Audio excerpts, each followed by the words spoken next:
Hello, friends, and welcome back to another Needlessly Nostalgic. I'm one of your hosts, Tyler Nichols, with my other host, Lance Velchek. Today, we're going to touch on the theatrical cut. We'll touch on all the cuts to some degree, but we did technically watch the director's cut for this viewing, and Lance and I also both watched it with commentary.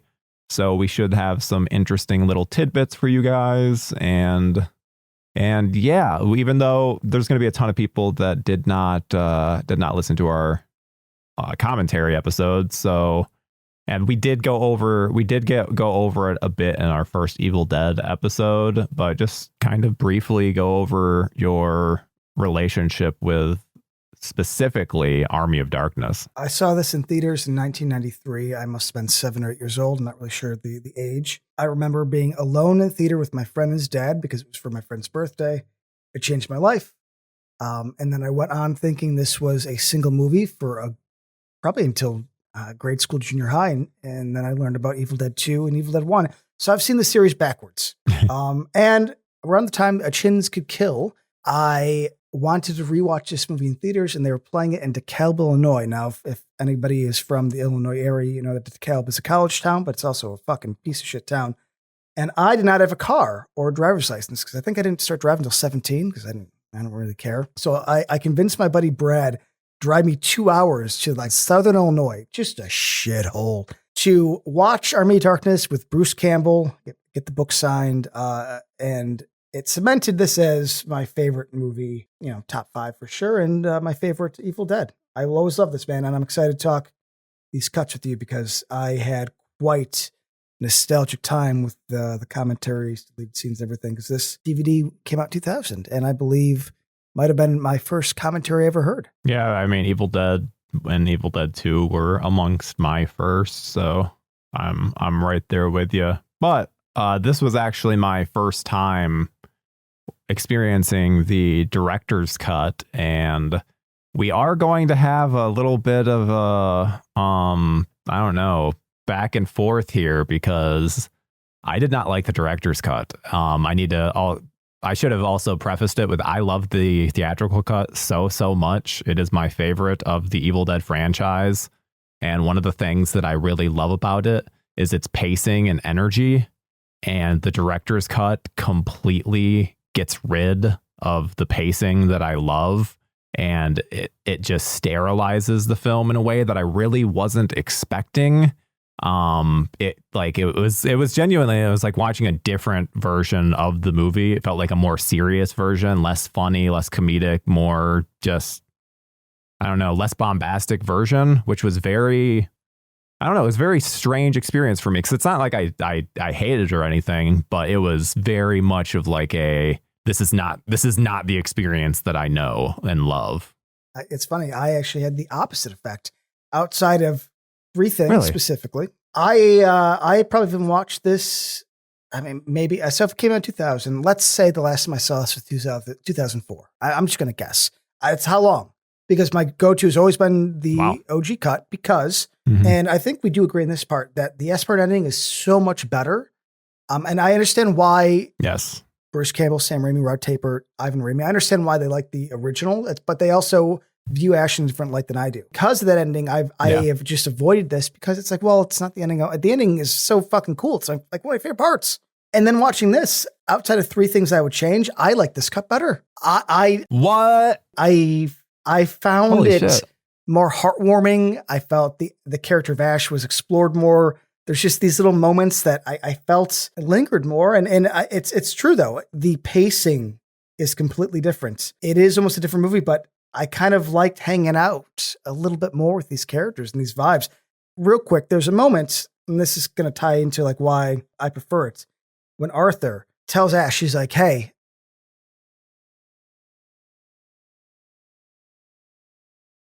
and it's the whole scene completely cut.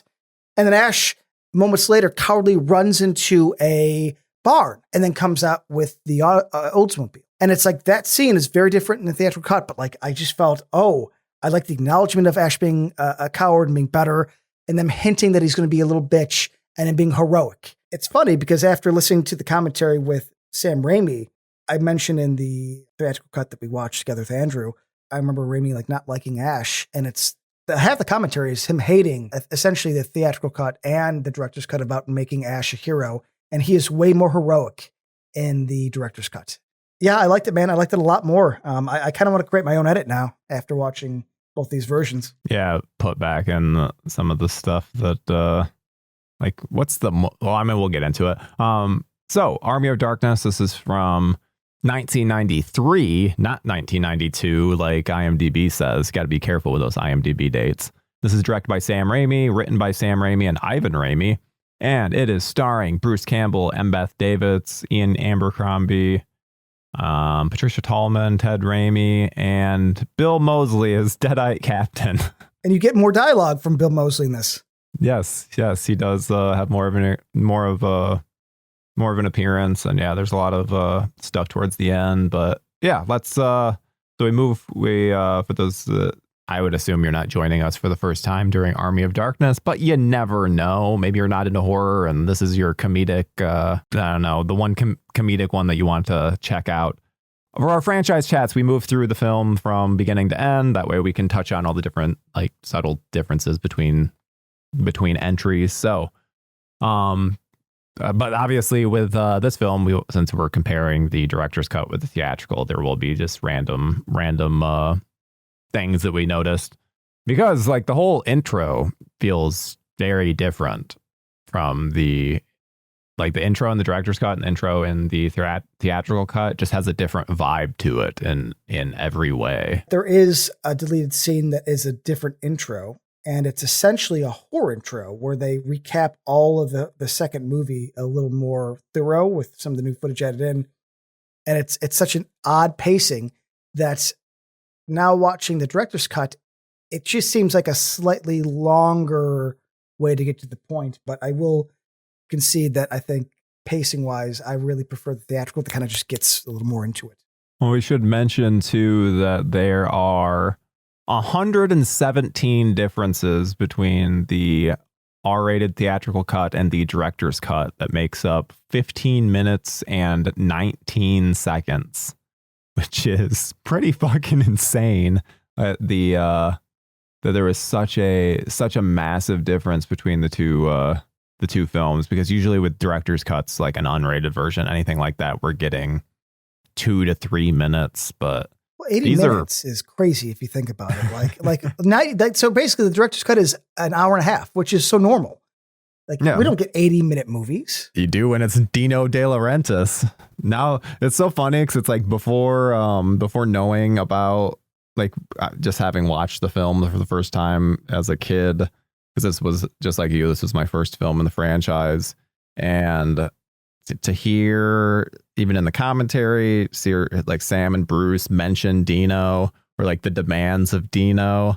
And it's so funny because Dino is just this stereotypical, he's Italian, I believe. And he just like, he also worked with like Conan, like worked on the Conan the Barbarian with Schwarzenegger. So like Schwarzenegger has crazy stories with him as well. And he's just the ultimate 80s excess man. Like he wants girls with big boobs on, like, in leather, and like there's a reason that the Dino De Laurentiis the poster that he commissioned features Schwarzenegger style Ash, but also, as much as like you can like bash the guy, I think Dino is what, like, a lot of his decision making is what I think I really like about the theatrical cut. And I think that he makes the film what I like so much about it, just based on the commentary. Because like Sam may mention something of like, oh yeah, Dino made us do this, or I'm like, oh, I'm glad Dino did, because I really like that. It's a very specific vibe that the guy gives the movie. And I will agree with you that the theatrical cut will always be my go-to, only because it's what I know, but there is a certain electricity that doesn't exist in almost any movie, and it's because this is so fucking, it's tighter than a snare drum. And Dino is absolutely like the proponent of that. If you ever get a chance to read Charles Band's book, he bought Dino's studio in Italy, and just the Dino stories in that, it's like that guy was a madman. Thinking that like, I mean, they were very positive in the commentary, Raimi and Bruce, about Dino. Like because even Sam himself says, well, Dino made us cut all this stuff, though I can't say I had no say. Like I being Sam basically gave him the template for the scenes that if they're going to be cut, these are the ones. So Sam is complicit as well. And it's at least not common, but complimentary that he's not going to just throw this guy on the bus and be like, he fucked the movie. He's like, well, I wish I could have kept this and this in, but they were cut and I was given a chance to sort of like bring in what I think could be removed. And so it is he is complicit in the cut himself. Yeah, I liked that Raimi was very straight, like very upfront about the fact that it's like, yes, Dino requested cuts. He wanted it to be faster paced, but I was able to, like, I decided what was cut. It wasn't, he was constantly saying, no, this needs to be cut. This needs to be cut. It was a collaborative process, which I think shows what a good producer he was, because it wasn't just the Weinstein way of doing things. So honestly, the only scene that really got truly screwed is the windmill scene. Outside of that, yes. It's more establishing shots, some character moments that I really liked, but I also get why you could remove them and it wouldn't really hurt. I mean, I think this being, as Sam Raimi specifically said in the commentary and the deleted scenes and the interviews, this is not a horror movie as much as it's a fun adventure directly influenced by the Three Stooges. That's what this movie is. This is Jason the Argonauts via Three Stooges in the world of Evil Dead. And so I think that as much as Arthur talking to Ash that I really loved, or even the Sheila sex scene that's a little more extended, I like that stuff. That being said, I also can completely be okay with being removed because this is a jokey movie.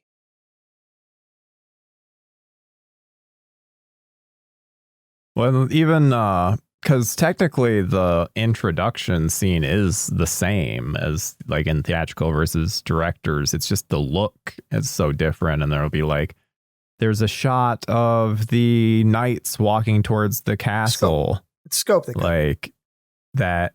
Yeah. And it's it's very worn down look. Like it doesn't, essentially, I guess the thing that I've noticed with the film that I just didn't jive with was for the director's cut was that things just didn't look how I expect them to look, even regular shots. Now you do know though, they in the commentary, they admitted that like some of these shots are going to look a little off because, essentially like it hasn't been polished. It doesn't match the theatrical because it's essentially adding the raw footage with a little bit of fucking prep to it. But I see the example is that's a scene that I wish they left in because it gives the scope of the castle. It gives a little more, I don't know. Those are like, there's a lot more of those scenes, like just wide shots of them walking in and out that I liked.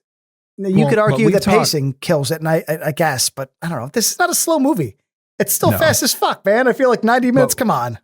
But we've talked about how color temperature, I mean, you've always mentioned too with like 4Ks and like, I don't want the color temperature because then it can change the vibe of the scene. But I think that is the issue that I have, is that then there's scenes in the director's cut that don't look how they're supposed to look. The color temperature is wrong. Like I'm literally looking at the it's not that they fucked it up. It's just like is like the deleted scene they edited. But they did. But no. You're mishearing what I'm saying.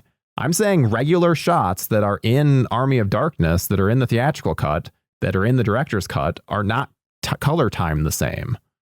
So there's a different vibe to the whole thing. Like I'm looking at comparisons right now, and it's like, yeah, the color timing is different. So then it gives a different. It's the same reason like we've talked in the past, like Halloween. I'm like, the color timing on Halloween bugs the fuck out of me because it's not the version that I know. And the color timing of the director's cut is not the version that I know because it's prior. Clearly, when they then did a remaster for one of the DVDs or one of the Blu-rays for that theatrical cut, clearly that coloring, what they did, what the remaster wasn't done for the director's cut.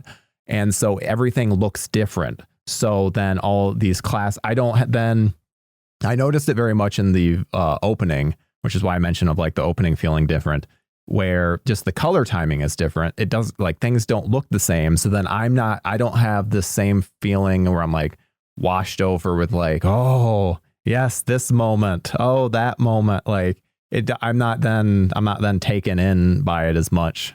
I'm not as bothered, man. I got to be honest. Like, I don't think it's that different. I think, yeah, some of the extra shots, they're definitely off, but like what, I guess I'm curious. Cause like, is it just a different level of warmness you're seeing? Cause it seems a little like maybe not as vibrant, but I just think that's just cause they didn't remaster the director's cuts. Yeah. There's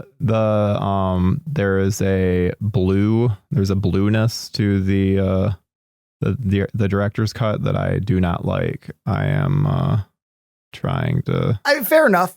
I thought we were talking more about the added in the scenes that always look a little off, but I no, that was the whole thing. Or I'm like, it's not the added in, because I get that, because I love the and we'll talk about it in February, the My Bloody Valentine. There is an unrated version that then, like, for the kills, it extends. It's not different enough that it bothers me, so I can't really argue or this is one of those arguments that I got to just give it to you. Like, fair enough, if there's a little more blue to you, it doesn't bother me as much. I mean, when I talk color temperature, let's just be very clear. It's like Rocky going from like warm to like fucking blue. Yeah, that's not enough for me, man.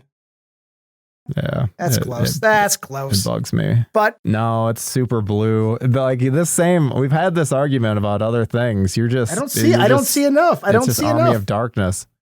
Okay, so I'm looking at this picture. I'll post this photo on the Instagram.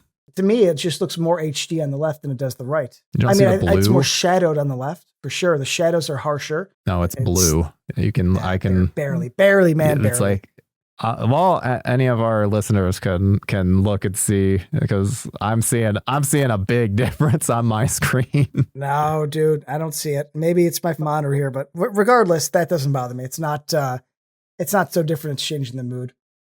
At least for me, it changes the mood for me, and then also like I mentioned earlier, the pacing and the energy of it just doesn't match. Though I will say that the director's cut does absolutely, it feels like more of a continuation of Evil Dead 2. It absolutely feels like the third entry, which I think that the theatrical cut, it's like, wait, what? This doesn't feel like it's part of the same world.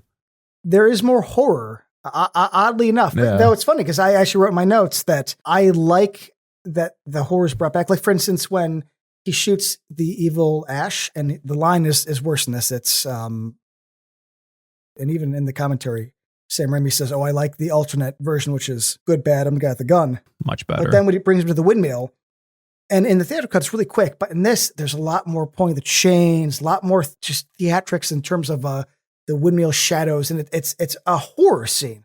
Ash flips on the chainsaw, it rumbles, and it's like, oh fuck, there's more Evil Dead. Even the chase to the windmill is far more Evil Dead than theatrical. So there are more moments of horror, which actually stands out, because being that the movie is far more comedic, it's a little weirder actually seeing these horror elements more present, but it definitely leans a lot more, at least in terms of Evil Dead 2 than the theatrical, which I think was very interesting. I don't remember that at all. But I like the idea that they're trying a little more to bridge that connect between the horror comedy and essentially the adventure film. I love in the commentary they mentioned that Bruce is like, yeah, Sam randomly mentioned, he says, hey, maybe just sing "Oh Susanna" while you're doing this, and he's like, what the fuck? Why would I do that? And then it works, and it's great, and it's like this fun little moment, and it's literally just something Sam Raimi is just like, yeah, do this. This would be fun. But then it ends up being so iconic and incredible. But all right, let's talk about the because obviously the whole intro is because everything gets picked up from a prior film. We've seen these films recreated. This was the most truncated version where it's all done in about 60 seconds. And they say that it wasn't about actual rights this time, it's about pacing, and that the pacing the second didn't fit what they needed. So that's why they reshot, which is more interesting, because it's like, at this point they're just choosing to do new footage. Yeah. which is fun. And then they also, I guess, Bridget Fonda had reached out because she was a fan of the first two Evil Deads, and it's like, use me for anything. And Raimi, of course, took advantage of that and used her for this little opening, which I don't know. I like the gimmick of a different girl that he's with each time. Right. Just different Lindas. Yeah, different Lindas. But then they cut back to the Evil Dead 2 Linda, don't they, for a second? Or am I making... Oh, that might be in the deleted might scenes. be deleted, yeah. Yeah, which makes sense because like, why would you keep that? Because it doesn't fit. But well, I guess they do. I think they do show. Don't they recreate? I know the thing you're talking about. So maybe I have seen the deleted scenes. I guess my issue is I probably shouldn't have watched those because they're not in the movie. But but they add all together. Well, because they add a lot of context where I'm like, oh, it's really interesting to see some of like the windmill part. I really think is something that should have been added in the director's cut. The intro, though, I'm going to send you. Only because you should see it because it's something that does not work, but it's funny seeing them essentially start a horror intro recap as opposed to like him being fucking dragged through the desert and he's thinking about his past life, you know, like which I mean, a lot of this is very much a different vibe. Which again, too, I think the one thing that I guess I didn't even realize until watching the director's cut is that the theatrical cut is very saturated. It's a very colorful movie. Even from all the stuff with, was it Eric the Red? With his red and like just the color palette there. It's all very, very, very colorful, which again, I think is where then I'm like watching the scene and I'm like, oh, it doesn't, like in the director's cut where it's like, it doesn't pop like I want it to.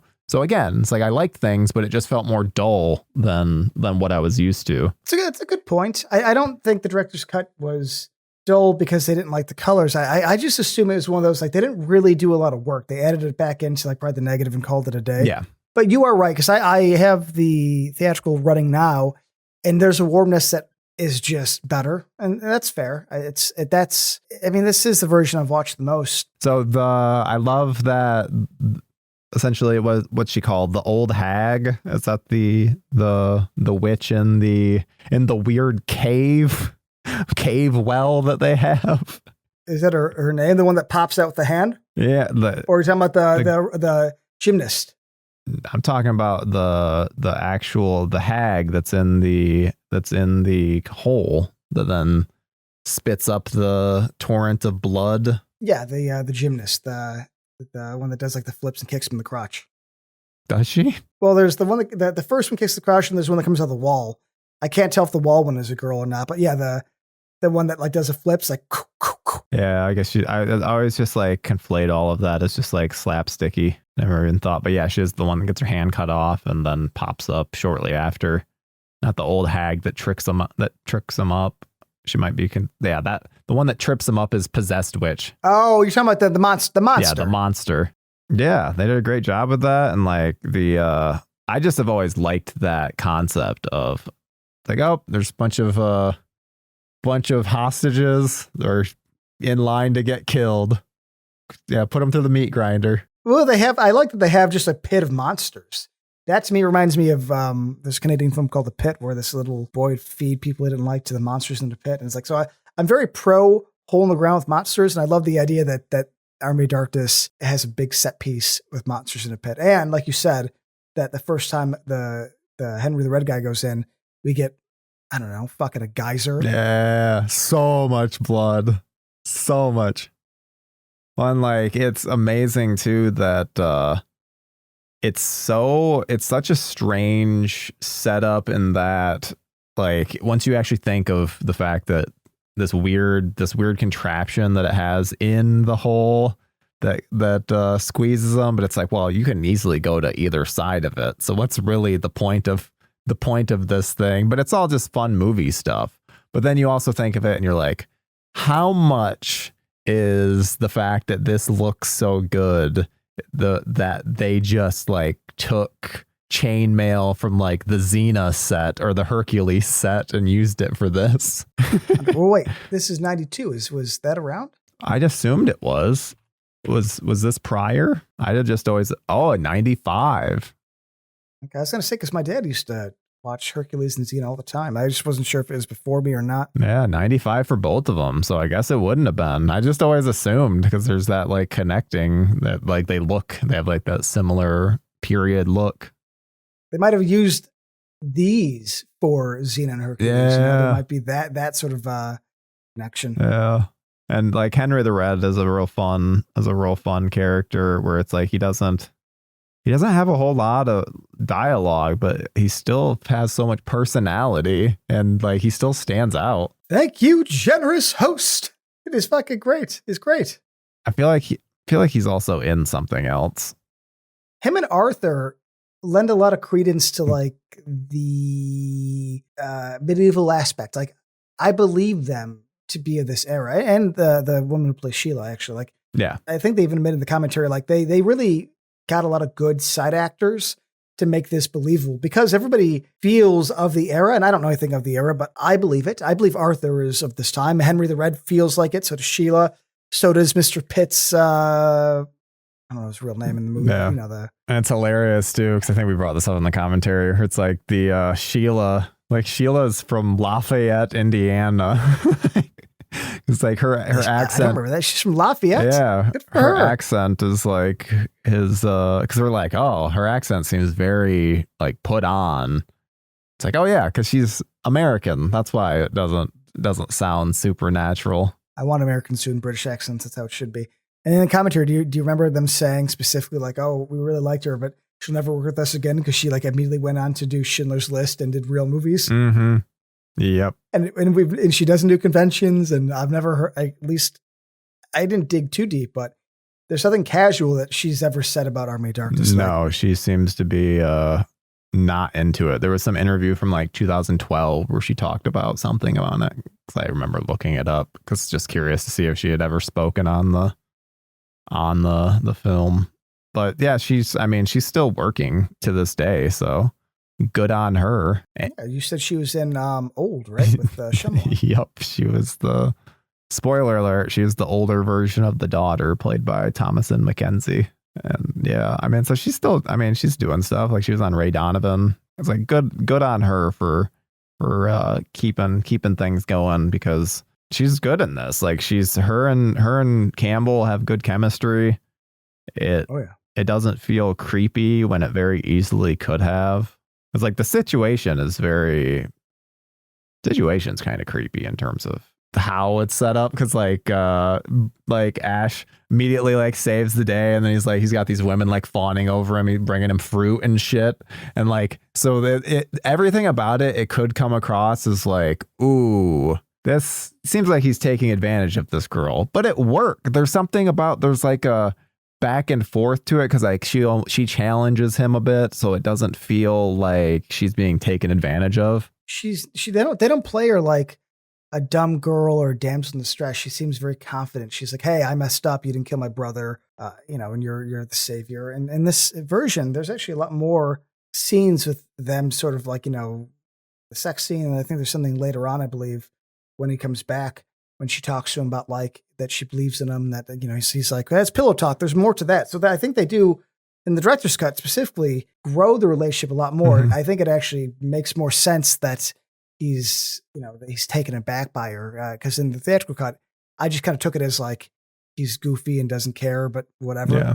In the theatrical cut, it feels very much like, oh, this is a movie. We need a love interest. In this, it actually does feel like they are developing the relationship and trying a bit with it, which not to say, I'm not going to say that they weren't trying, but when you have a, bombastic Italian man telling you that you need to cut stuff, well, guess what? The love story in your Evil Dead movie is something that's pretty easy to cut. So I understand. I do too. I actually like it in the theater. I like it in the director's cut because I think it adds more heart and weight. But it also is an Evil Dead movie, and no matter what ending you pick, he's not with Sheila. Yeah. So it is one of those things I get. There's a scene after, I hope we're at this point, where Mr. Pitt explains the rules. And it goes on a little bit longer. And it actually, I think, is an example of why I wish Dino didn't cut as much. Because there's just a little more information. A little more like, you need to go here, you need to get this, and you need to come back. Whereas I realized removing that kind of makes Ash stumble into things as opposed to being like guided a little more. You know what I'm talking about? Yeah, but I kind of like Ash, like him stumbling and bumbling into things versus it being thought out. Wow. Which I also understand like your reasoning for it, because this like, and we've talked how this is our favorite iteration of Ash Williams, because he has such a confidence that then they kind of get rid of in other films. And the director's cut leans into this even more so, where he is a legit great hero in the director's cut. So in the commentary, did you hear how many times the last like chunk of the commentary is Raimi basically regretting everything he's done with Ash? It was kind of heartbreaking, but I remember it from being a kid because I remember thinking like, oh, I don't agree, but Raimi, that there are scenes where he's a little bit of a coward, he's a little bit of a blowhard, he does these things, but then he steps up to the plate, and Raimi really did not like that he added that in. He's like, oh, in the script it made more sense, but I hate seeing Ash competent. He repeats that over and over, and we'll get to it in the part of the movie, but when we eventually talk about the science scene, that's, I think, the scene that in the commentary I wrote it down that Sam realized that he fucked up Ash. Yeah. I don't mind Ash being an idiot, but I like him also being a hero, because I think we've earned watching this fucker take it up the ass for 2 movies. I'm okay with it being a little more competent. It makes a little more sense to me. It's funny that I like Ash more than the director and the writer. Yeah, it's a weird thing, because they very clearly are not fans of how the direction they took him in, which then obviously they corrected with Ash versus Evil Dead and made him even more bumbling. And after this movie, I watched that episode, the pilot, just to make sure that because we've talked about this in the commentary, and I was like, okay, I want to make sure that I'm not missing something. And we are correct, though I will admit, after watching the pilot again, he is heroic. But it is one of those that for every time he's heroic, they fucking make him look like a goddamn idiot for 2 minutes before. So there is a far more of a, we'll give you your little moment, Ash, but you're going to earn it, as opposed to this where, even they say, Bruce Campbell says at the end, when he smiles, when Henry and Arthur hug, he goes, I didn't feel comfortable smiling. Ash shouldn't smile. I'm like, oh, God damn it. We can't give this guy a fucking smile. I mean, it's not surprising that they have this kind of like relationship with the character, especially when you then hear about all the different stories of how Sam would torture Bruce on set.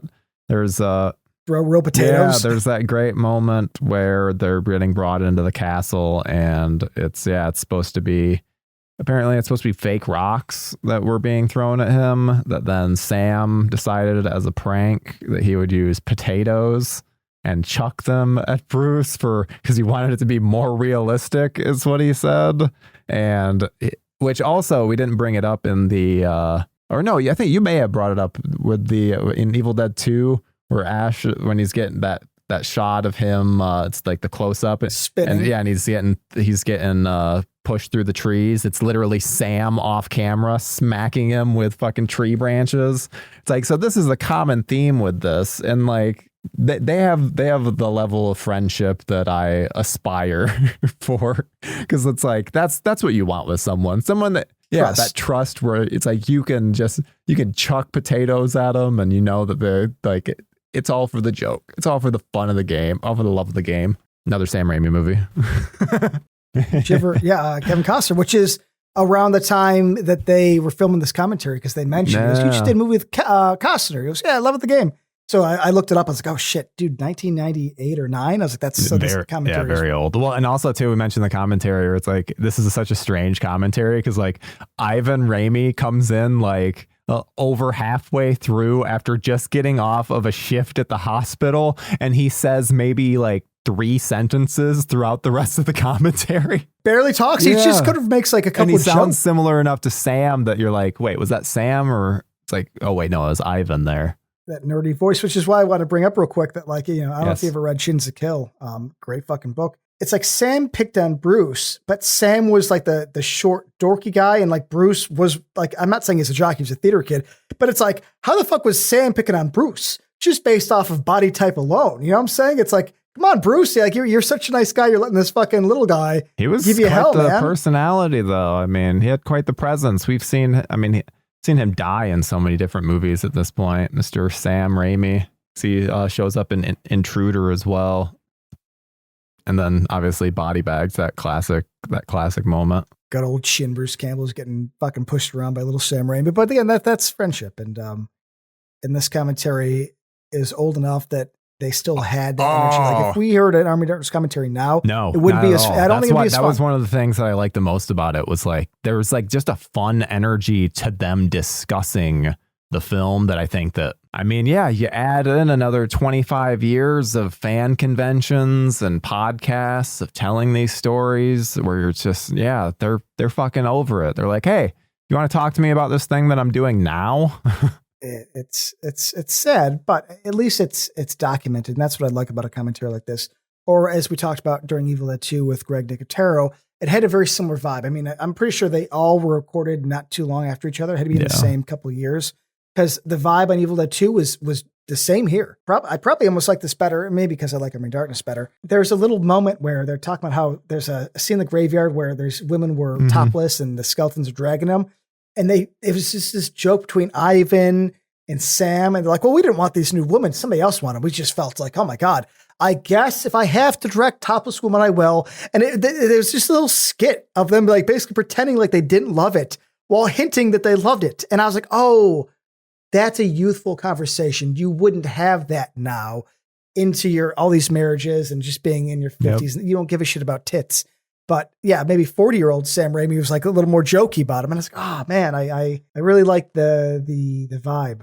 Yeah, I agree. There's something I think that I think doing these has definitely made me realize that the Evil Dead franchise, commentary wise, is my favorite of any series. There's no commentaries that even come close. It's fucking incredible.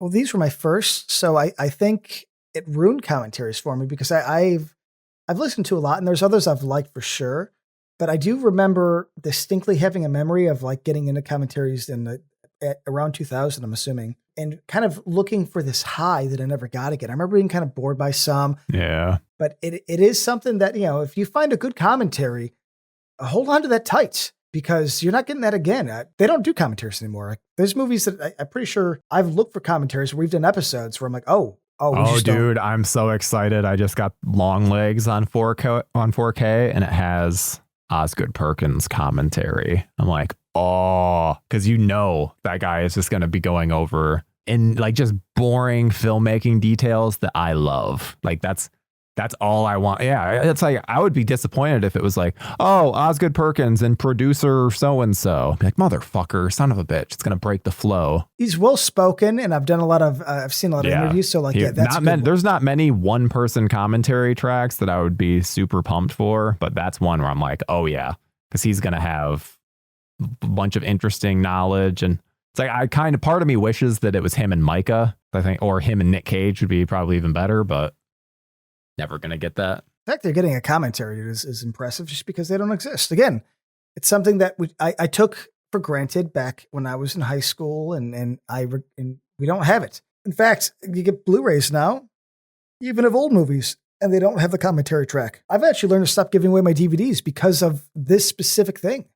Yeah. Yeah, there's just not many commentary tracks these days, unfortunately. I wish that we'd get some kind of resurgence with them, but we've talked in an episode in the past where it seems to be more shifting towards people like us doing commentary tracks rather than the actual filmmakers. Yeah, our own Keir Gomes helped us out during our Gremlins episode. Was on the from Shout Factory 4K. And he did a commentary track. So. Yeah, and I think we mentioned too in the past, Megan Navarro, who works for Bloody Disgusting, is featured on a lot of those. There's a whole like sect of feminist Twitter like film critic people that are always included on like the Second Sight stuff. So it's like there's a lot of like it's definitely like it's just changed. Because I think there is this weird thing like our society's relationship with content that just makes it where these commentary tracks just aren't as viable, it seems like. So they're like, well, I'll just do a podcast instead. We can talk about it. Or it's like, well, I did the circuit for that movie when it released, and I did 30 hours worth of podcasts. So listen to those if you want information, where it's like, that's not the same. It's not the same. But because the information is more readily available and they're doing more stuff, it's less likely for us to get a track. Like you said, it's like the story's been told at conventions. And and it's been a while, but I used to go to conventions lots. And you're right, though. Like, Kane Hodder, I love to death, but there's nothing for him to say more on Jason that hasn't been said at a convention 3 times a month. So like, you're not going to get something from him ever again. It doesn't matter. It's like, he's not going to say, and if he were, it would almost be like a comedian on his last set on his last tour where it's like, oh, it's just through the motions. There's no, if anything, I'd be the most interested I'd be for something from him. I'd be like, talk about the Friday the 13th game. What went into that coming up? You know what I mean? Because it's like the most recent thing, something I haven't heard him talk about a bunch. Because you don't want to hear new things. But yeah, so when we mentioned the windmill scene being different, I 100% agree with you. And also, I should say too, I think that there's a version of this film that's like 85 minutes. With the color timing that I like, that it would probably be the like preferred definitive version of this movie. Because I agree with you, like the windmill scene is better, adds more context, but it's also just there's a fun energy to it. There's the I do like the relationship between he and Shelley, like that stuff does work for me. But the things that I don't need more of the medieval stuff. Like I don't need more of like the medieval people talking and explaining that. Like I don't need any more of that. I'm glad that stuff was excised. Okay, well, so what about the science scene? Right, the science scene is where like they decide that Ash becomes a true hero, which is the moment that Sam Raimi hates the movie. It seems when he gives that speech, he goes, like we're gonna fight together, and then they do the montage of them getting gunpowder. That's a lot longer and it's a lot more thorough. I like that a lot more. I mean, I will always like a get ready scene. It's probably because I grew up with the Batman movies.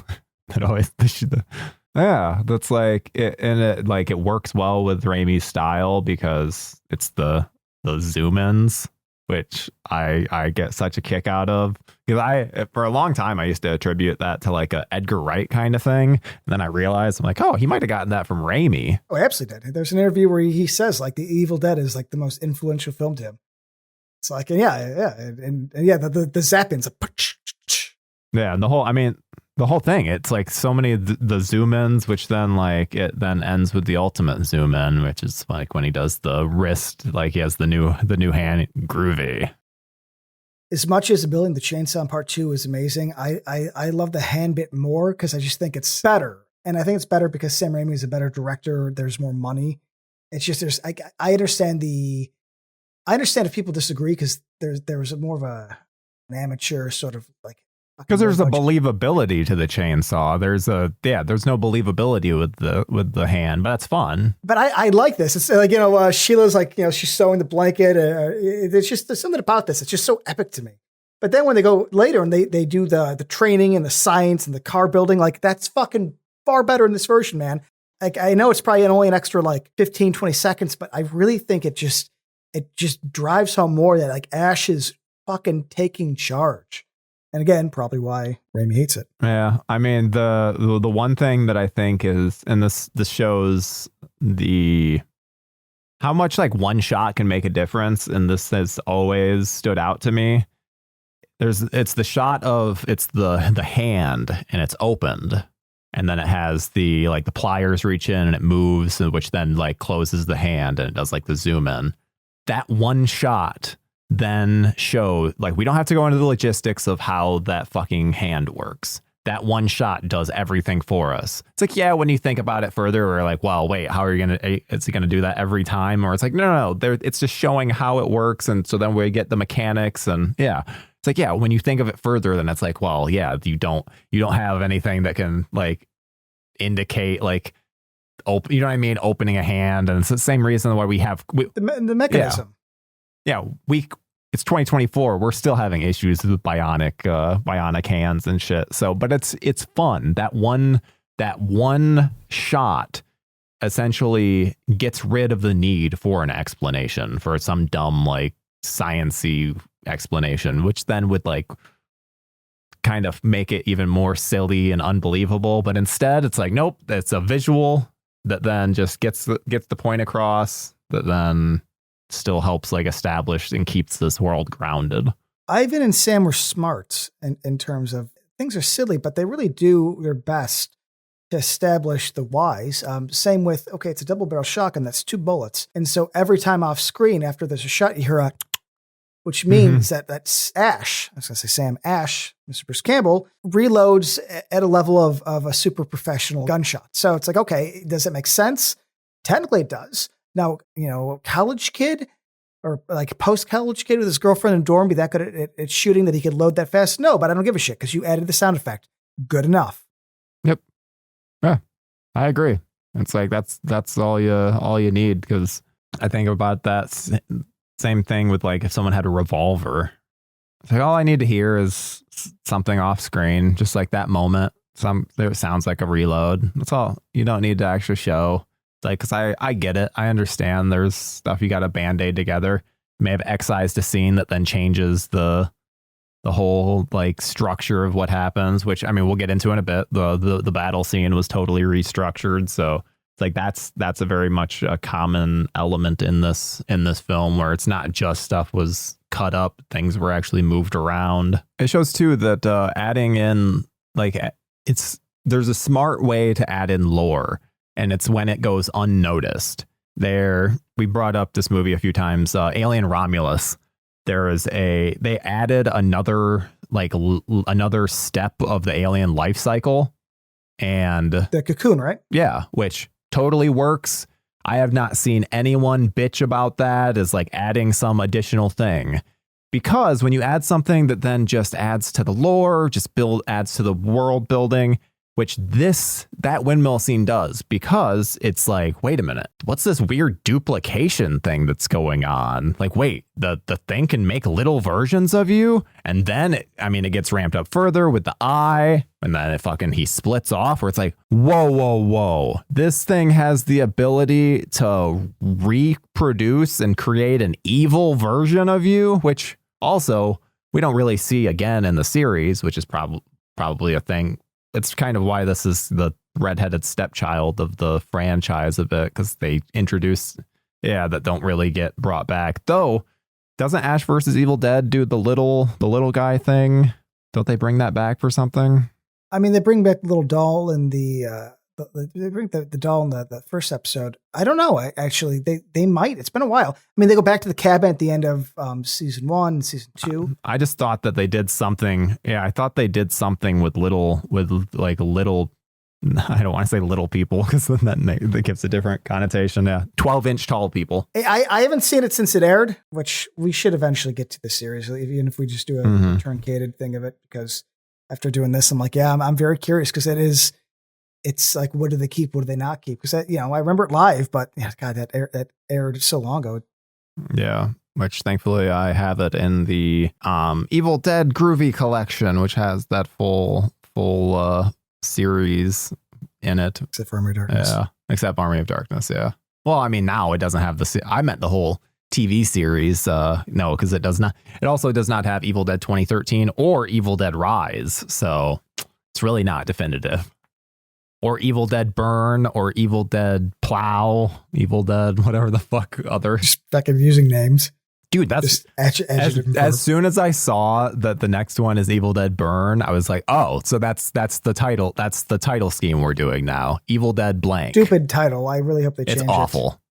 Evil Dead Burn. Evil Dead Burns even works better. Like Evil Dead Burn. I liked Evil Dead Rise. I didn't care for the movie, but the title, I'm like, oh, I at least that makes it kind of add. Okay, yeah, it's coming up. It's re-emerging. Fair enough. Like, Burn, I don't really understand. I didn't like Rise because I was like, really? Because it's set in a high rise. Fuck off. So during the little book scene after, that's the same, but there is that added line which I really like after all the zany Three Stooges bits. He goes in the mouth and he fucking breaks it off. He's like, keep your. Yeah, there's a fun moment with that. And like, I have a hard time between the windmill scene and the book scene, and in terms of like a favorite, because I love those both so much, but it might be the book scene just because of I like the his face elongating, but then also like the trying to poke his eyes where then he puts his hand up and then they go on either side. There's a lot of fun slapstick stuff in it. The whole book scene is great. You're right. I mean, it's different because I think the book scene is really just physical. I mean, well, I guess the other one's physical too, but the other one I think is more special effects driven, where this is just fucking Bruce.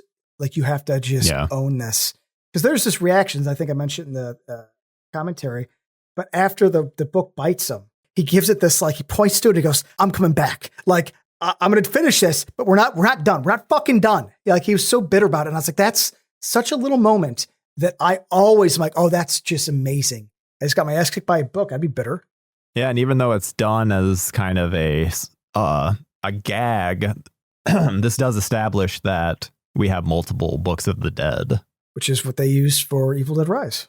Yeah. I think, isn't it also mentioned in the first in Evil Dead, like the remake, that there's multiple? I don't remember. This is the one I always remember of the ones, but guess we'll find out when we get to it. Yeah, we'll find out when we get to it. I mean, we'll find out. We'll find it next. Oh yeah, I guess that's next. Shit, even though I always forget because there's like a 20-year break in between. It's like you expect there to be something else, even during the commentary, as it's like you mentioned the regret that Sam has. It's like I think he even mentioned something of like, oh yeah, well it's a Evil Dead 4. You're like kind of gonna be more of a schmuck. So he goes, well, don't worry. When we do Evil Dead 4, we're going to bring Ash down to the lowest common denominator. So they wanted to make him so fucking stupid because of this. So, and that kind of, we got it. It kind of tracks. But again, I watched the pilot right after this, just because like, I know it sounds like I'm talking shit and I love the show. It's actually one of my favorite pilots ever. Like they did make him a complete bitch. They just made sure every time he's heroic for the 5 minutes before, he was a complete loser. I mean, I'll always appreciate that show for the fact that they were able to introduce, like, because so many films have done this where we're trying to introduce the young up and comers, whether it's, Mission Impossible, Ghost Protocol with Jeremy Renner. It's like they're trying to then have the younger person take the mantle, and there's so many ways that they could have gone terrible, especially for something that Ash and the Evil Dead is something that, as in Ash, the character, and the Evil Dead franchise, it's such a thing that he's very much on his own, despite the fact that he does team up with people in like this film too. Ultimately, it always comes down to Ash versus the Evil Dead. So then the fact that they were able to introduce Pablo and Kelly, and they're just such good characters. And by the end of season 3, I'm not going to say you care about him as much as Ash, but you care about him because it's like Ash is way up. I care about Ash more than most characters. Care about Ash more than some family members. Like, you're saying it. And then I'm going to agree with you, but I'm going to say in different terms. They did the impossible. They added sidekicks and somehow made me like them almost as much.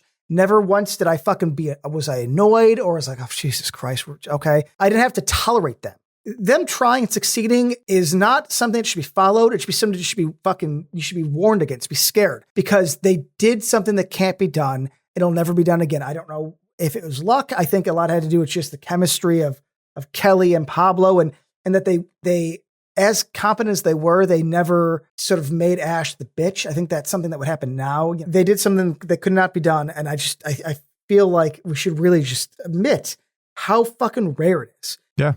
I think that perfectly sums up why that somehow they were able to pull it off. And when we look at even Ash or Army of Darkness, I'm never looking at the film and going, I wish that Sheila was in Evil Dead 4. You know what I mean? It's never like, oh, I wish she's fine in this. Yeah, it's like it's never like I like them for being in the film, but it's not. I don't need a continuation. Like Ash being the only through point is fine for me. Yeah, no, it's because they're supplemental characters doing their job, but it's Ash's story. It should always be Ash's story. even with Kelly and Pablo, it still was Ash. They were integrated, I think, in a very like intelligent way that felt natural.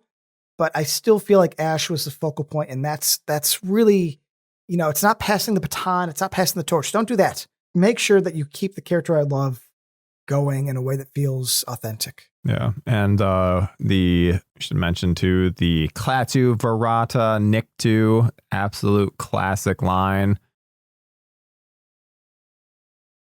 which then is apparently it's taken from the day the Earth stood still, but it's Barada, not Verata, like with a B versus a V, which is obviously in the Army of Darkness. It's Klaatu Verata Niktu, and they've used that in multiple. I've heard that in other movies since. It's like just a fun little aside, which also when they reference it, they're not referencing Day the Earth Stood Still. They're doing it in that. But I'm saying other films, they're referencing Evil or Army of Darkness. I would absolutely, if I made a movie, put those words in there in some sort of password, because I want to give a little nod to fucking Army of Darkness, dude. It's a classic. And he like looks around like somebody's watching him. He gives it the shoulder, like he looks over the shoulders.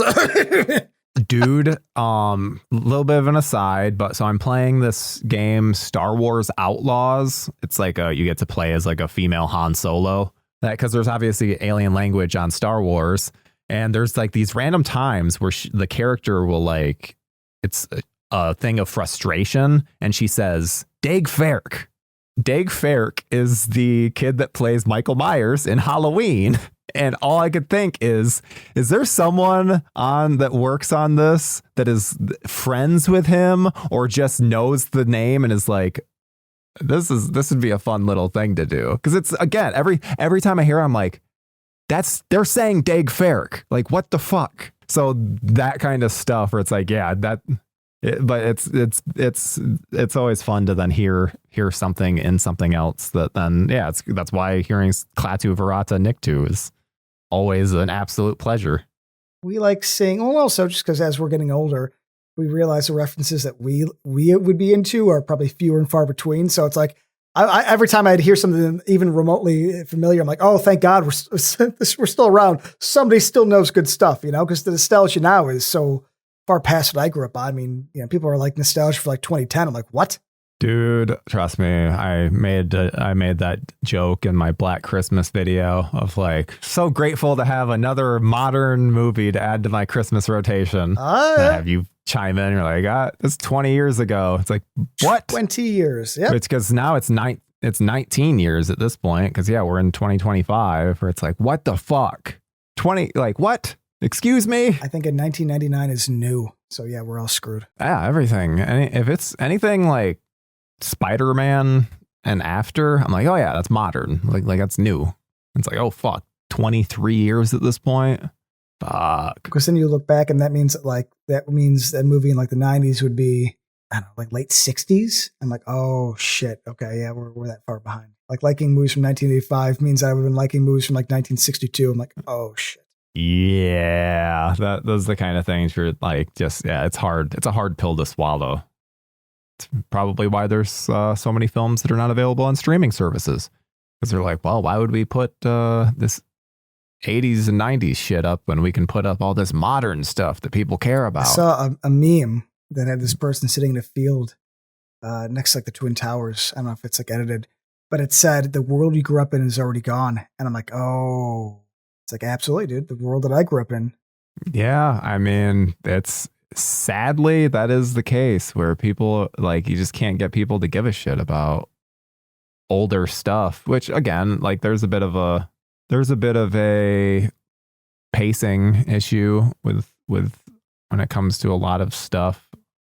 Where at least I assume that's why there's the issue with it, because yeah, there's pacing problems with anything. I feel like anything that's older. Yeah, but I shouldn't say it when I'm bitching about Army of Darkness's pacing. When I'm like, it's not even. I'm not really. No, I mean you're right. It is pacing, but it's you have to. I think we're the last generation that like kind of look back and dug for interesting things. I think with the amount of stuff that's produced now, kids don't have to look back. And because they don't look back, they don't have any like sort of historical reference to anything. So everything just seems oh, this is doing this. It's like, well, no, they're doing something that's been done 50 fucking times. And I'll show you 4 times it's better. That's what they're missing. And it breaks my heart. Because, yeah, this is Jason the Argonauts, right? This is essentially, but it's a love letter to that. So even as a kid, when I saw this, I watched that movie at my Nana's house. So I had a reference. I didn't think this was breaking the new ground. I understood it was a love letter to what somebody else liked. And I think that's the missing piece is there's no love letters anymore because people aren't really looking back as much. Tied in the battle scene is very different. And it's actually my third issue is I'm saying this now and we could talk about it. I don't like when Henry the Red comes in and breaks up the battle. It's like him coming battle. into theatrical makes more sense because it almost seems like he comes in when it's already done. Though I do like the extended stuff in this personally because I like more action and adventure, and the car scene is extended. That's a good example, and there's just more violence and a little more gags. I understand why it was cut. I'm going to say I really like it in because I'm not bored by this. This is like, unlike Sam Raimi, this is probably one of my favorite parts of the movie because it's the part where all the money shows up. Yeah, it's crazy. I never realized too that because I think the first act is so daylight heavy, but from about the 30-minute mark on, this is all set at night, like everything. And then even from essentially like the 40-minute mark, 45-minute mark, about 44 is the battle scene. It's till the end, like 44 minutes till the end. There's the little aside where it's showing the cemetery where the guys are like all the army is waking up. But I would consider that all part of the getting ready. So this battle sequence it's a full like 30 minutes, which is impressive given it's a small budget. Like I said, I feel like the money's on screen. Real quick, I got to bring up because it's one of my favorite lines. When the dead's waking up, it's like one of those stop motion things. And when the skeleton's like, welcome back to the land of the living. Now get a shovel and start digging.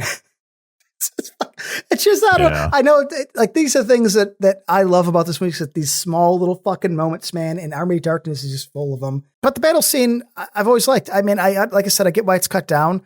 There's a moment though that I swear to God, they show one of Ted Raimi's characters. He's one of he plays like 5 of them, but there's one with a chainmail and he has like the dark goatee, the mustache goatee. I swear there's a scene where one of the skeletons has his head in the background, and I fucking didn't timestamp it, but in the theatrical cut during the battle, it's in the castle, and I swear it's him, but they didn't mention the commentary, so I have no idea. But I don't know. Like I said, outside of when Henry the Red comes, I would cut him in earlier, like the theatrical, but I would actually keep all this stuff in. I don't think it slows the movie down. I think it just kind of makes the ending more epic, personally.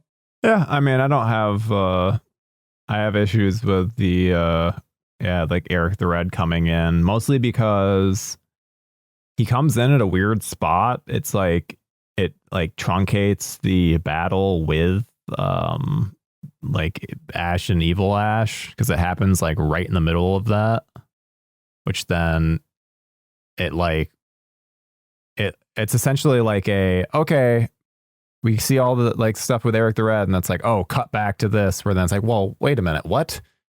They were just sitting around waiting this whole time. Like well, it also doesn't feel like he does much. He cuts the speech where Skeleton Ash is on the dynamite. That scene is cut because he looks and goes, oh, not Eric the Red, Jesus Christ, Eric Red, Henry the Red.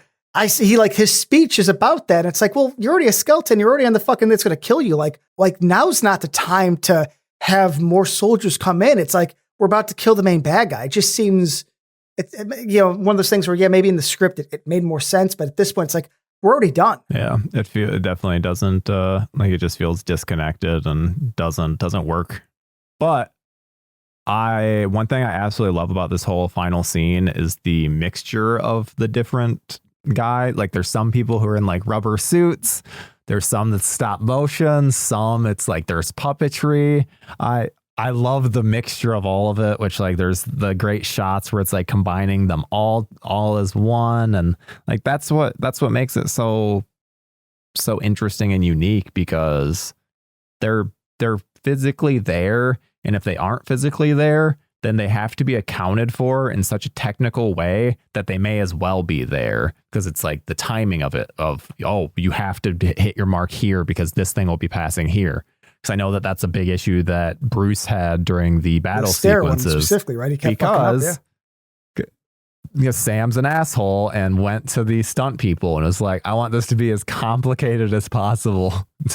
And Bruce about like tore his hair out because it took him like 39 takes to do this really long action sequence that then, because he had to hit his marks exactly because they were going to then superimpose these the stop motion skeletons, so it had to be exact. And of course, Sam Raimi wants to torture his friend, and he has the skill to, you know, cut things up and not make it quite as torturous on him, but nope. He did it anyway. Gotta love it. Good old Sam. And I think that's another reason why I love this movie so much, is that there is so many different layers of cool practical effects. Like it's like rear projection with a live action guy and a horse, and in front of the horse is a puppet. And it's like all three of those things happening at the same time. And like, you're right. They even mentioned in the commentary scene with Arthur where he's fighting a bunch of stop motion animation skeletons while he's battling guys coming up, like I think real guys coming up for the ladder. So he had like, I think it took like 30 tries for him to like, okay, punch that guy, duck, back 1, 2, hit. They also said something that makes sense that I as a, you know, somebody's into filmmaking like you, how basically this entire part of the movie, all the dialogue is ADR because they had, what's it called? Like metronomes counting things out. So it's like 1, 2, 3, 4. So Bruce is like, okay, on 33, 34, and 35, I gotta be here, here, and here. I'm like, oh, that's a cool, you know, little behind the scenes thing that I would never think of how you would actually accomplish this. Yeah. Like timing, out loud timing, and everything has to be added in after. Yeah. And I mean, and going off of that, they also had to do, and essentially in order to shoot it the most efficiently, Sam had multiple cameras. And because of that, they do wide shots while doing closer shots. They do like a medium along with a close up, but then it would require the boom mic to be way out of position. So the audio wasn't usable. So Bruce had to wear a wireless lav that they then hid in the chainsaw. The receiver was hidden in the chainsaw, which is very, very cool. It's like a fun, how are they getting audio for them to I'm assuming they're doing that so they could accurately do ADR later, right? Or were they using using it? Pick up his lav, because when you think of it, a lot of those scenes, it'll just be him speaking. So it makes sense. It's like, it's just him that you got to deal with. Because again, they use a lot of lav. They use a lot of lav for audio. Anyway, like most of what we hear in film is the lav versus the. Really? No, I didn't know that. I mean, I figured they used it for like wider shots and stuff where you couldn't hide a boom. I just still assumed the boom was like the way to go. Boom is kind of like your backup. Boom is like oh shit, we had a close rustle. Oh shit! During that. Oh. Yeah. This makes sense because you could hide it or you could remove it, right? I mean, really, you didn't have to hide it. You could put it right clear as day on the shirt and just take it out. Yeah, I think it always depends on, I think it's sometimes just a director's preference, because sometimes they don't like how a lav sounds too, too hot, too personal, or then sometimes you want the boom for it to sound more natural for the ear.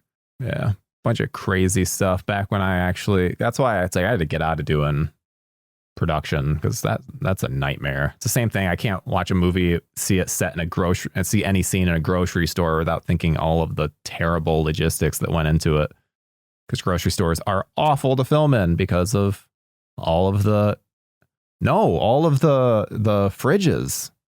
It's all feedback and frequency. You have like audio issues constantly. Sometimes, especially a lot of times you'll have to like make a deal where it's like, hey, can we shut off the fridges for like 5 minutes? Nowadays, I say that, and it's like a lot of this was, at this point, I am almost, I'm over a decade removed from like my film school. So and AI has become so crazy since then that maybe they don't even worry about that kind of stuff anymore. They're like, as long as we get the basic voice, then we can just AI. We can just, you know what I mean? Like you just remove it as room tone. Basically, they just got let it bleed for a little. Huh?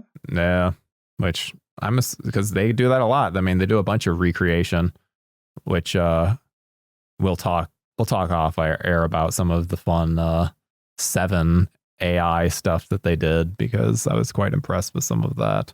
Well, this is all built from the ground up. I mean, like they said, they have fans and stuff going. So, I mean, I think even the commentary, they talked about like using computer, and they're like, how dorky is that? You know, they're like, oh, way to use computer. It's like fucking, you know, they even admitted how old they sounded. Yeah. It's like a whole different style. Like, cause doing computer now versus then is very, very different. You think of computers back then, you think of like Lawnmower Man and T2. Which I will say too, because I got the 4K for this so that I could see the director's cut. And wouldn't you fucking know it, the director's cut is on just the standard Blu-ray. So I still have not watched this movie on actual 4K. I mean, I think it's beautiful on Blu-ray, if I'm being honest, but it's slightly more polished on 4K. I was gonna say though, but you don't. That's why I'm curious though, because you don't like grain being removed, and I would say this is a grainy movie. So did they do a lot of grain removal? Not aggressive enough. You know, I to me, grain. Like, you should always have grain. I don't need. You know, to me, it's always about balance. Like 4K is always going to be a little less grain, but as long as it's not that sort of waxy look that we had that issue with the Blu-rays. You know, ever watch Predator in Blu-ray back in the day? They went over fucking the DNR. Yeah, they went a little crazy. So I think it's probably, I consider like a great looking 4K. I mean, I didn't get to watch it this time around because obviously we know about my fact that my fucking 4K broke, and this is in Blu-ray anyway. But no, if I'm correct, last time I watched Army of Darkness in 4K, I thought it was a great transfer. So I think you'll have a good time. That's awesome. Colors are great. Well, and then let's get into the ending, because this is where, I mean, this is the big change between the two films, and I will always prefer the S-Mart ending. Always. Like, everything about it connects with the old witch in the first act of the film. It also connects with the beginning, but then we also get another Ted Raimi appearance. We get that great line, like everything about it. For being a reshoot, it might be the coolest reshoot of all time. Yeah. It's so cool that it feels, you know, and they say in the commentary, and I know it's true, that people consider this the alternate ending. It's like, no, the S-Mart's the alternate ending. It's like, yeah, but why does this feel like an alternate ending? Why does the S-Mart feel more authentic? Like you said, it ties in better. Well, I know why. Because Ash is a fucking hero in it. And the one where he takes the drops, he's once again an idiot. And it's funny because I get it. In every Evil Dead, Ash gets fucked at the end. I do understand why they like it, because it matches up with the series where Ash always loses at the end. That being said, Ash is just cool by this point. Can we have me cool? Go ahead and give cool fucking lines, save the day, kiss the girl. Like, you could continue off of that and say that, okay, no, he brought evil back with him, and then we could have a cool adventure where he fucks up again. That's fine. But really, the fact that Ash winning just a little bothers them will always be a sticking point to me. Yeah. It's far better. I don't hate this ending. I don't think it's bad. It's fine. It looks cool. There's a cool moment where like Ash is walking into the cave, the other guys are walking out, and it stops at his chest plate. It's interesting directing, the flashes, and you know where the beard grows. Oh, hey, I'm not saying it's bad directed. It's just it's what's the word, anticlimactic to me personally. I'm like, it's just he sleeps and then that's it, huh?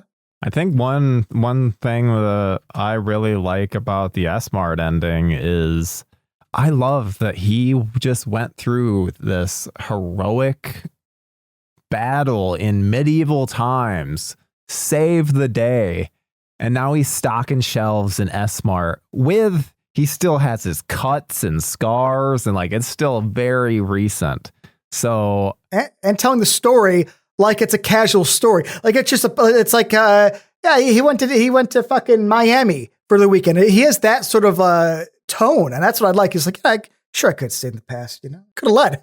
Yeah. It's like the world is ever turning still. It doesn't matter. Like there's it's like things didn't stop just because Ash went back in time. He still has a 9 to 5 to work. And I think that's the kind of goofiness of Ash that I prefer and I like. Because that to me, though he was a hero, he's stocking shelves and he's trying to hit on this girl and he's telling stories to Ted Raimi's character who is bored. So he's not picking up on the social cues. It's like, okay, that's a good balance of awkward and goofy to me. Like I like that. Not that again, I love him in the show, but just showing you like, I want to tell Sam Raimi to his face, like you still made him an idiot. You still got your little jab in, buddy. It's just, he gets the girl. Yeah. Can he not get the girl? Come on. Yeah. Cause hell, it's not even the girl that he was like dealing with throughout the movie. Like that's another thing. Ash has 3 girls in this film: Linda, Sheila, and then whoever this girl is at the end, who is that. But it's all based on the story. She was like, "Oh, that story about you almost being king was hot." Of this stupid story that sounds so fake, and it's like he bumbles himself into essentially getting a girl. It's not because he's slick. He's just so thick that he didn't think of his story being an idiot. She goes, "Oh, that story's kind of cute." Which this girl is like a very, I view her. She is the problematic girl for me because she plays Linda in The Wedding Singer, the girl who leaves Adam Sandler at the altar and is just like a fucking mess. And then she's also Chloe, the copy girl from Friends, who breaks up Ross and Rachel. So it's like, so it's like I see her and I'm like there's just something where I'm, I know you from the 90s. You're a bad person. I thought there was times where I was like, oh, this is Linda again, because she has a similar look to Linda, but which I assume is on purpose. They're all the women in Ash's life all look the same. All the girls at S-Mart have that sort of pixie red hair, yeah. But far better ending. And it's the one that everybody else likes, and I think that's authentic. That makes sense. It's cool. We get the cool line, the cool music. I don't know anyone that likes the time travel ending. Objectively, not as cool. Yeah. Maybe it makes sense thematically with the rest of the movies, but I don't give a shit. This is kind of like you said, the redhead stepchild. This is kind of the black sheep. It really is. And Sam Raimi says it in the interviews on the Blu-ray DVD, which is did not want to make a horror movie as much as you want to make an adventure movie with a horror character. So like, I'm okay with it being different. If he's going to swing the girl and say, "Hail to the king," I'd rather. That's fucking awesome. Yeah. Well, and we mentioned how there's a 20-year break or nearly 20-year break between films. However, we did receive video games in this time period. PS2 and the Dreamcast, I believe. Yeah, so it was Hail to the King and A Fistful of Boomstick, and both of them essentially serve as maybe not sequels, but like just different little fun continuations that then, because Bruce Campbell voices Ash in them. And there's there's a lot of dumb video game tropes with them that, they have to then make the story go toward like that, can fit in basic video game tropes from the 90s, but it's still really well done. Those curious, if you don't want to play it yourselves, we on Joe Blow Horror Originals, Andrew Hatfield did Playing with Fears.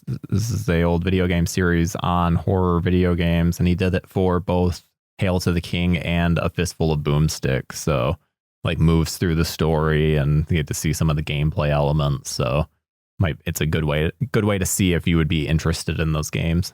I recommend them. I spent my high school years, and it looks like Regeneration came in 2005, so that must have been like my second apartment or first. I would say I played these games during my favorite time of my life, just hanging out with my buddies, being assholes. And you're right.